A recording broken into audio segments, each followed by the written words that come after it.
Hello students, very good morning to all of you.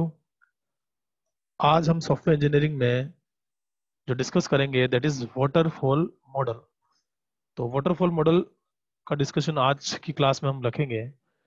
Waterfall model जो software development का एक basic model जिसको अपन कहते हैं, सबसे स्टार्टिंग मॉडल वाटरफॉल मॉडल होता है। तो ये टोटल 6 फेजेस मिलकर के वाटरफॉल मॉडल बनता है आपका। एक एक फेज हम डिस्कस करेंगे यहाँ पर। सबसे पहली फेज की बात करते हैं अपन, that is requirement gathering phase.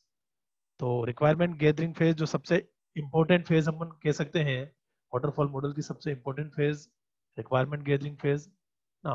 और ये जो फेज है वो बेसिकली जो ब्रॉड स्टेटमेंट जो है यूजर की रिक्वायरमेंट को लेने का काम करेगी। यानी कि यूजर की जो रिक्वायरमेंट्स है, यूजर किस तरह का प्रोडक्ट चाह रहा है, what the user expect from the software to do, software product किस तरह का यूजर की एक्सपेक्टेशन है, उस रिक्वायरमेंट्स को लेने का काम रिक्वायरमेंट गैदरिंग फेज में किया जाएगा। तो रिक्वायरमेंट गैदरिंग फेज में जो बेसिक जो वर्क है वो ये रहेगा कि यूजर की जो रिक्वायरमेंट्स हैं, यूजर की जो नीड्स हैं सॉफ्टवेयर को लेकर के, उनका डिस्कशन होगा। यूजर के साथ डेवलपर की मीटिंग होगी और उस मीटिंग के गो थ्रू यूजर की जितनी रिक्वायरमेंट्स हैं सॉफ्टवेयर प्रोडक्ट को लेकर के, वो सारी की सारी कलेक्ट की जाएगी। तो ये एक प्रोजेक्ट को डायरेक्शन प्रोवाइड कराएगा कि भाई आपको प्रोजेक्ट है किस तरह का डेवलप करना है। सेकंड जो फेज है आपकी, that is system analysis phase. तो सिस्टम एनालिसिस फेज का मतलब हो गया कि जितनी रिक्वायरमेंट्स यूजर से ली गई है, कस्टमर से ली गई है डेवलपर के द्वारा, उसके अकॉर्डिंग जो है सिस्टम का ओवरऑल एनालिसिस करना। एनालिसिस के अंदर कुछ मेजर पॉइंट्स भी अपन डिस्कस कर सकते हैं कि जैसे सिस्टम के ऑब्जेक्टिव्स क्या क्या हैं, जो सिस्टम बनाया जा रहा है उसके क्या क्या ऑब्जेक्टिव्स हैं, क्या क्या बाउंड्रीज रहेगी सिस्टम की, यानी सिस्टम कहाँ तक जो है उसका वर्क एरिया होगा, कितना वर्क कर पाएगा, इंपॉर्टेंस क्या होगी सिस्टम की, यानी एडवांटेजेस क्या क्या होंगे सिस्टम्स के, क्या नेचर होगा सिस्टम का, यूजर का कस्टमर का पार्टिसिपेशन क्या क्या होगा उसमें, और फिजिबिलिटी जो है उसका भी असेसमेंट यहाँ पर किया जाएगा। फिजिबिलिटी का मतलब हो गया जो डिटेल्ड जो एनालिसिस किया गया है सिस्टम का या ओल्डर सिस्टम का या रिक्वायरमेंट्स का, उन सब की स्टडी का भी असेसमेंट यहाँ पर सिस्टम एनालिसिस फेज में किया जाएगा। उसके बाद में जो अपन बात करते हैं वो है आपका कोडिंग फेज। तो कोडिंग फेज में जनरली जो एक्चुअल कोड को डेवलप किया जाता है, डेवलपर सॉफ्टवेयर डेवलपर के थ्रू एक्चुअल कोड को डेवलप करना, that is coding that deliver to the customer as the operational product. तो ऑपरेशनल प्रोडक्ट जो है जो कस्टमर को दिया जा रहा है वो आपका है कोडिंग। तो कोडिंग करने के लिए, किसी सॉफ्टवेयर की कोडिंग करने के लिए एक स्पेसिफिक प्रोग्रामिंग लैंग्वेज की रिक्वायरमेंट होगी, और उस स्पेसिफिक प्रोग्रामिंग लैंग्वेज को या तो उस प्रोडक्ट के फीचर्स को देख करके चूज की जाएगी या फिर कस्टमर खुद बताएगा कि उसको इस पर्टिकुलर लैंग्वेज के अंदर ही उसका सॉफ्टवेयर प्रोडक्ट बनाना। तो बेसिकली जो कोडिंग फेज है वो भी एक बहुत बड़ा इंपॉर्टेंट रोल प्ले करता है।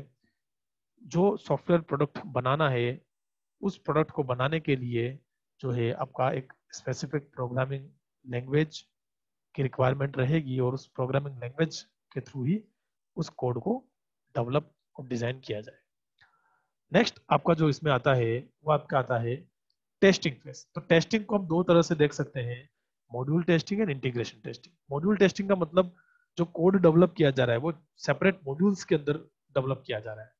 तो छोटे छोटे मॉड्यूल्स में जो है कोड डेवलप किया जा रहा है। तो ऐसे छोटे छोटे मॉड्यूल्स को इंडिविजुअल जब टेस्ट करते हैं तो उन इंडिविजुअल मॉड्यूल्स की टेस्टिंग को अपन कहते हैं मॉड्यूल टेस्टिंग, या एक और नाम इसका अपन कह सकते हैं यूनिट टेस्टिंग। ऐसे यूनिट्स को टेस्ट किया जा रहा है, और जब ऐसे यूनिट्स को सेपरेटली टेस्ट कर लिया जाता है तो उनको फिर कलेक्ट किया जाता है, और सारे मॉड्यूल्स को कलेक्ट करके इंटीग्रेट करके और पूरे सिस्टम की एक साथ जो टेस्टिंग की जाती है वो टेस्टिंग कहलाती है इंटीग्रेशन टेस्टिंग।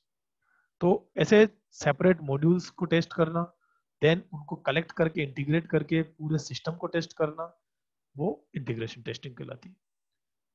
नेक्स्ट जो आपका फेज आता है वो आपका आता है delivery and implementation phase.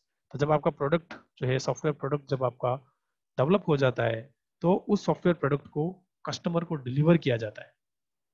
Customer को डिलीवर करने का मतलब उस वर्क प्लेस पे, उस यूजर साइट पे उस सिस्टम को इम्प्लीमेंट करना, उस सॉफ्टवेयर को इम्प्लीमेंट करना, जहाँ के लिए वो जो प्रोडक्ट बनाया गया है। तो कस्टमर को डिलीवर करना और उसको इम्प्लीमेंट करना उस यूजर साइट पे, that phase is known as delivery and implementation phase. And last जो फेज आता है इसका, वो आता है ऑपरेशन एंड मेंटेनेंस फेज। तो जो प्रोडक्ट आपका बन चुका है, डिलीवर हो चुका है, इम्प्लीमेंट हो चुका है, उसको यूजर प्रैक्टिस में लेगा, उस पर यूजर वर्क करेगा, that is known as operation system, working system.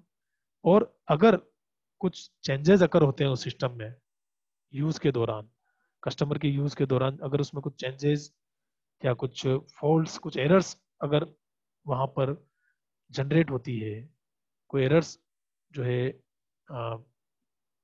Introduce होती है, तो उस एरर को एलिमिनेट करना, करेक्ट करना, वो प्रोसेस कहलाती है मेंटेनेंस। तो जो सिस्टम आपका प्रैक्टिकल यूज में आ रहा है कस्टमर के द्वारा, उस सिस्टम का मेंटेनेंस भी होना चाहिए।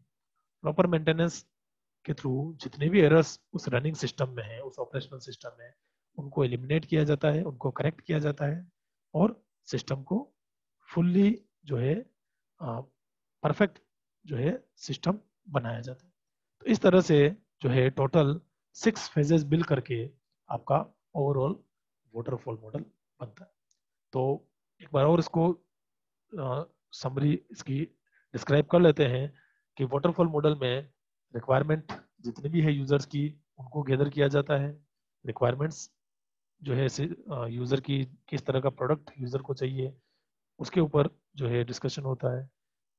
एक कस्टमर और एक डेवलपर के बीच में एक मीटिंग होती है, जिसमें जितनी भी कस्टमर्स की रिक्वायरमेंट्स है वो सारी की सारी ली जाती है। फिर जितनी रिक्वायरमेंट के अकॉर्डिंग तो सिस्टम का एनालिसिस किया जाता है, ओवरऑल एनालिसिस होता है सिस्टम का, कि सिस्टम के ऑब्जेक्टिव्स, इंपॉर्टेंस क्या रहेंगे, बाउंड्रीज क्या रहेगी सिस्टम्स की, वो सारे डिस्कशन सिस्टम एनालिसिस फेज के अंदर आता है। देन उस सिस्टम को डेवलप करने के लिए कोडिंग फेज होता है। तो कोडिंग के लिए एक स्पेसिफिक प्रोग्रामिंग लैंग्वेज की रिक्वायरमेंट होती है, और ये प्रोग्रामिंग लैंग्वेज जो है वो या तो कस्टमर खुद जो है स्पेसिफाई करेगा कि इस प्रोग्रामिंग लैंग्वेज में ही मुझे मेरा प्रोडक्ट बनाना है, या उस प्रोडक्ट के फीचर के अकॉर्डिंग जो लैंग्वेज चूज की जाएगी। फिर जब प्रोडक्ट डेवलप हो जाता है तो उसकी प्रॉपर टेस्टिंग होगी। टेस्टिंग भी छोटे छोटे मॉड्यूल्स की अलग टेस्टिंग, मॉड्यूल टेस्टिंग कहलाएगी, यूनिट टेस्टिंग कहलाएगी, और पूरे सिस्टम की एक साथ जो टेस्टिंग होगी वो आपकी ओवरऑल इंटीग्रेशन टेस्टिंग कहलाएगी।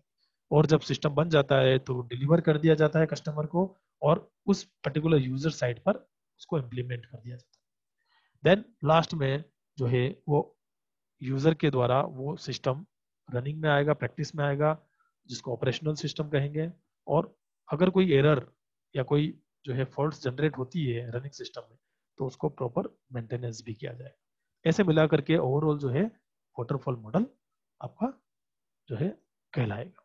तो आज की क्लास में अपन इतना ही डिस्कस करेंगे।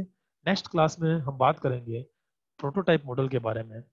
प्रोटोटाइप मॉडल क्या होता है और कौन कौन सी फेजेस होती है। Thank you very much.